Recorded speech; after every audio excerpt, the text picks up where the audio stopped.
बागेश्वर विधानसभा उपचुनाव। भाजपा को अपनी दोनों भुजाओं के जोर से चुनाव लड़ना पड़ रहा है।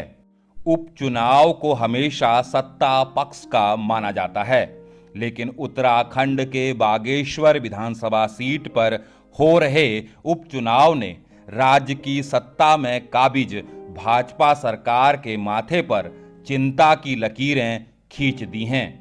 यदि भाजपा यह चुनाव जीत जाती है तो उसकी बहुत ज्यादा वाहवाही नहीं होगी, लेकिन किसी भी कारणवश भाजपा यह चुनाव हार जाती है तो उसकी साख का भट्टा बैठना तय है।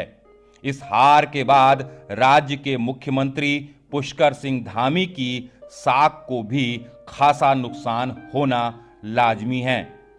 युवा मुख्यमंत्री पुष्कर सिंह धामी अपनी छवि विकास पुरुष और भ्रष्टाचार विरोधी बनाने की अथक कोशिश कर रहे हैं, लेकिन यदि बागेश्वर उपचुनाव के नतीजे उनके मन मुताबिक नहीं आए तो उनके विकास के ढोल का क्या होगा। दरअसल ऐसा इसलिए कहा जा रहा है क्योंकि भाजपा शुरुआत में बागेश्वर उपचुनाव को काफी हल्के में ले रही थी। यह सीट धामी सरकार में मंत्री चंदन राम दास के असमय निधन के कारण खाली हुई थी और भाजपा ने यहां से उनकी पत्नी पार्वती दास को टिकट दिया ताकि सहानुभूति की लहर में यह सीट उसकी झोली में आसानी से आ जाए। लेकिन जैसे जैसे बागेश्वर उपचुनाव के सियासी पारा बढ़ता गया, भाजपा के माथे की लकीरें भी चौड़ी होती चली गई। आसान सी नजर आ रही सीट पर उसे कांग्रेस से खासी टक्कर मिल रही है।